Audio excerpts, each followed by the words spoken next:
దాటిపోని దేవుడు. మన పరిచర్యలను దాటిపోని దేవుడు. మన పరిచర్యల పట్ల తన కృపను విస్తరింప చేయగలిగిన దేవుడండి. ఏ పరిస్థితి వచ్చినా, ఎటువంటి పరిస్థితులే మనల్ని వెనుకకు లాగినా, తన కృప చేత నిలబెట్టగలిగిన దేవుడాయన. మనము నమ్మిన దేవుడు, మనల్ని పిలిచిన దేవుడు నమ్మదగిన వాడు. ఎటువంటి పరిస్థితులు రానివ్వండి, దేవుడు బలపరుస్తాడు. దేవుడు నిలబెడతాడు. దేవుడు బలముగా వాడుకుంటాడాయన. భయపడకుండా ధైర్యముగా మనం ప్రభుకు అప్పగించుకోగలిగితే, ప్రభు ఖచ్చితంగా నడిపించగలిగిన దేవుడండి. తన కృపను చాపగలిగిన దేవుడు. హల్లెలూయా! హల్లెలూయా! హల్లెలూయా! హల్లెలూయా! హల్లెలూయా! స్తోత్రమయ్యా! స్తోత్రం, స్తోత్రం, స్తోత్రం, స్తోత్రం, స్తోత్రం. ఆమేన్. ఆమేన్. వందనాలండి. చక్కగా ఆరాధన చేసినటువంటి బాలరాజు బ్రదర్కి వందనాలు. మనము వాక్య ధ్యానంలోకి వెళ్ళిపోదామండి. వాక్య ధ్యానం కొరకు సుసన సిస్టర్ సుసన సిస్టర్ గారు ప్రేజ్ లేడండి. ప్రేజ్ లేడండి. వాక్యం చెప్తారు. సామ్యూల్ అన్న గారు, వారి కొరకు ప్రేయర్ చేయండి.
ఆమేన్.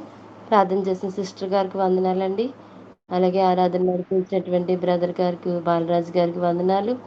అలాగే మరి చిట్టిబాబు సార్ గారికి వందనాలండి.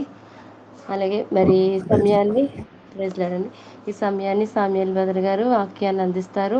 అందరూ ఆత్మతో ప్రార్థన ద్వారా విందాము. దేవుడు మనతో ఏం మాట్లాడుతూ ఉన్నారో మరి నిలబడుతున్నటువంటి వ్యక్తి కాదు, కానీ ఆయనలో ఉన్నటువంటి పరిశుద్ధాత్మ దేవుడు మనతో మాట్లాడుతున్నప్పుడు ఆ వాక్యాన్ని మన మదిలో భద్రపరుచుకునేలాగా మనమందరము సిద్ధమైన మనసులు కలిగి ఉందామండి. బ్రదర్ గారు వాక్యాన్ని అందిస్తారు, విందాము. ఆమేన్. మంచిది. ఈ సమయాన్ని ఇచ్చిన పరిశుద్ధాత్మ దేవుడికి, అలాగే నా సొంత కుటుంబం అయినటువంటి 41 బ్యాచ్ అందరికీ కూడా ప్రభు అయిన యేసుక్రీస్తు వారి నామములో నిండు వందనాలు చెల్లిస్తున్నాను. ప్రతి ఒక్కరికి కూడాను. నా మాట క్లియర్గా వినిపిస్తుంది కదండి? మంచిదమ్మా.